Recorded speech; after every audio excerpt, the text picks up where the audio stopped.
All right, Jim. Well, we got a few questions that have come in this past week about Hook. So I'll ask you these. It's a very popular topic lately in professional wrestling. This first one sent to CornyDriveThru at gmail.com from Elijah in Pennsylvania. I am curious, even though Hook is still brand new to in-ring competition, if you could book his first feud, who is the best choice on AEW's roster to give Hook a pay-per-view challenge? Oh, good Lord. I've got to admit, since we hear these questions for the first time when they come out of Brian Last's chicken lips, I haven't done any preparation for this. And honestly, I don't know right now if he needs a pay-per-view match. And I know eventually he will. I'm not trying to duck the question. But right now, every 3 weeks, or maybe, depending on their shooting schedule, if he's on a Rampage and then 2 weeks later he's on a Dynamite and 2 weeks later he's a whatever, just give the kid some matches. He's had, 3 now? Not counting YouTube or whatever else they do. Just do him like you would do any other young rookie starting out in the wrestling business in any territory or promotion ever since the beginning of time, except if it's a celebrity or somebody coming in to do a one-off type of match. Just let them have some matches against some somewhat opposition and let them win. And there's no reason to rush them into a pay-per-view match or into a big angle or a big program or whatever with anybody, because honestly, it's not anything different anymore. Everybody's rushed into these things. Well, we just talked about Tony doing angles for matches that he books on TV, cold matches just for the fuck of it, because he thinks that's what you're supposed to do every time. And I think what's been helping about Hook's presentation is that Taz is so smart to the business. And he's not wanting to let them make the same mistakes with his son that he's seen them make with numerous other guys. So he's there to not be a stage father, I'm sure, and demand this and that and no brown M&Ms, whatever, but he's there to tell Tony, hey, Tony, maybe you shouldn't do this, or maybe he should do that, or maybe whatever. And right now, Hook's coming out with the fucking attitude. He's in great shape. You can tell he's got a legitimate background in not only the judo, but he was an amateur wrestler. He's already really good at integrating that background in other combat sports into his in-ring wrestling game, which sometimes how many times have you seen a guy that was a champion amateur wrestler, Brian, and he looks like he can't stick his thumb in his ass in the ring? It's two different things. Yeah. With Hook, it's not. And part of it is obviously because his father's a veteran and was a pro and et cetera and has helped train. But I mean, you can't teach a fucking guy to jump if he can't jump.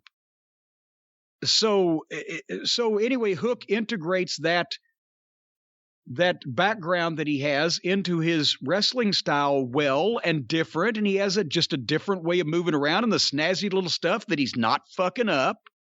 The holds and reversals or the trips or Excrement loves him because he gets to scream Japanese words at the top of his lungs. In this case, they're applicable. But the waka me, he's got it.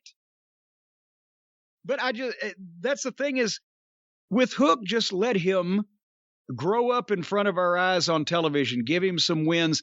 Maybe at some point now, again, it would help if there were some clearly defined parameters of heels and baby faces in this company so that we know what to do with the wrestlers. That's how you figure out what they do. If a guy's a heel, he gets fucked instead of beaten. If a guy's a baby face, if a guy's a heel, he gets beaten instead of fucked. If a guy's a baby face, he gets fucked instead of beaten for a first high-profile loss. And also we need to know what he is to determine who his opponents should be. Normally, in normal companies, this is not difficult. But like we mentioned, the Hook he had a match with a guy from another heel group, but he's the babyface because people are cheering for him, but they're cheering for him because he's a little prick that wrestles like a heel. So the logic in the AEW universe is somewhat flawed in this way, so you don't know what to do with a fucking guy until it just kind of manifests itself in front of you. So I just wait and see, and what would be natural and what comes up. And who can you think of, Brian, on the roster that he might match up well with for a match, but that doesn't necessarily mean that you'd put him in a program for a pay-per-view match with the guy if he was a guy he would have a good match with, but it wouldn't draw any money or gain any interest. I'll give you a great example using someone you're sick of. Hook versus Daniel Garcia, that would probably be interesting. There you go. If we hadn't already seen Daniel Garcia do 16 fucking jobs, but I'm sure they could wrestle, and that'd be a nice win for Hook.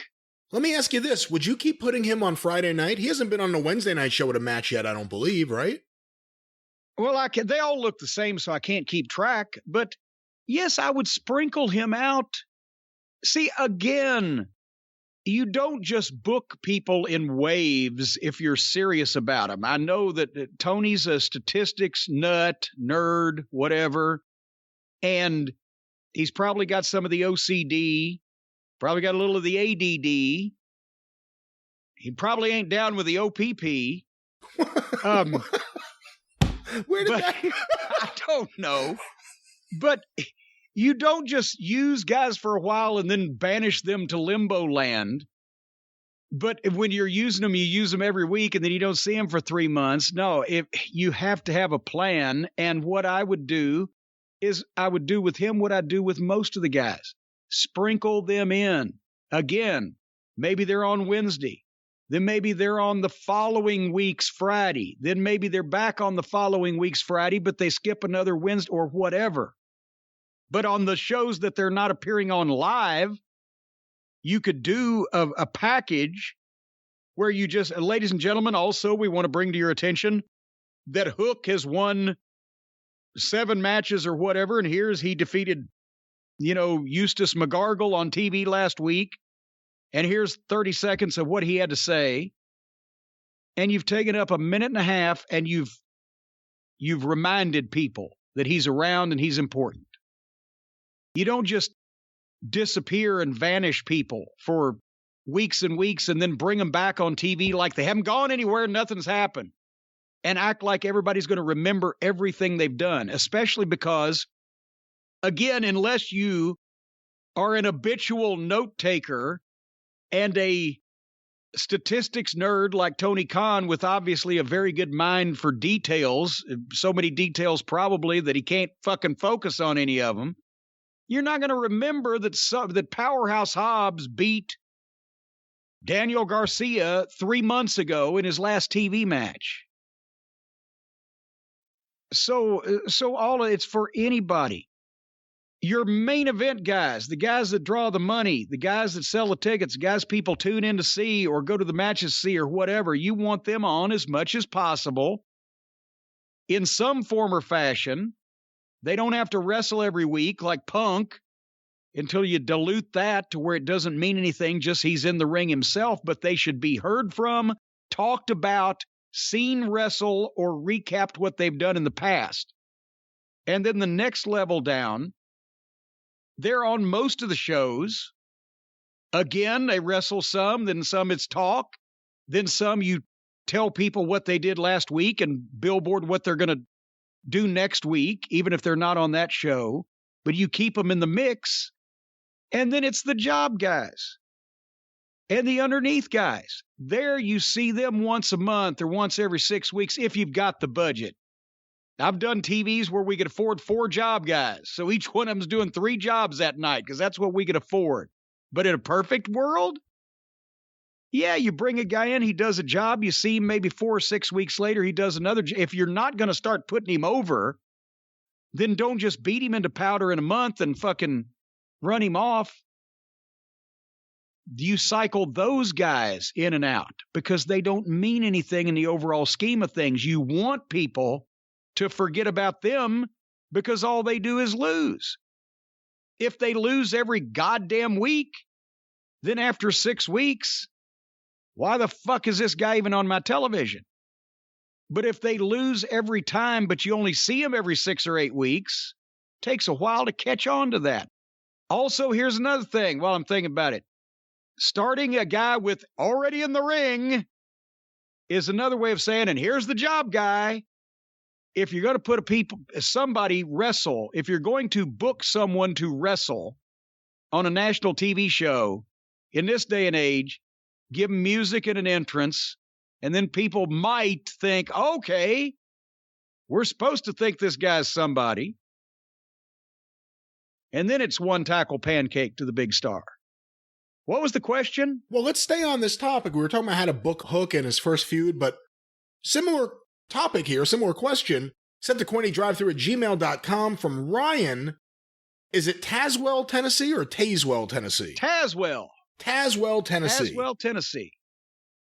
With Chris Jericho's tendency to try and pull the shine or spotlight off of hot commodities in AEW, how long will it be before he tries to get close to Hook? What steps should Taz take to keep Hook away from Jericho? I think he's okay. I think they got a while before that confrontation would come to Chris's mind. You know, again, it's too early to tell whether this is something that the audience has done to amuse themselves or whether it's going to last, but Hook's doing his part. In 6 months, are they still going to have the signs send Hook? Is he still going to get the ovations? If he keeps on working like this, he probably will. But at the same time, there's some instances where people who the crowd just decides we're going to get into, and that's what then the people see that on TV, and the next week when you're in they're in the arena, they're going to do the same thing. Sometimes it wears off. But that's usually when it's just kind of a fucking rib and the fans were bored to begin with. With Hook, he's got something, so we'll see. But I think it would be a while before Jericho would pitch the idea of doing something with Hook, and if he did, it would kind of be see-through for just the reason that Ryan just mentioned. Do you think they're keeping him on Friday night so they have a taped match instead of a live match? Well, good God, you know, that would be a detail that they didn't go into for a lot of other people that they should have, because they've let a lot of other greenhorns run rampant on live television and apparently not been concerned about it. I don't think they should be worried with Hook unless something's getting edited out that we don't see or hear about.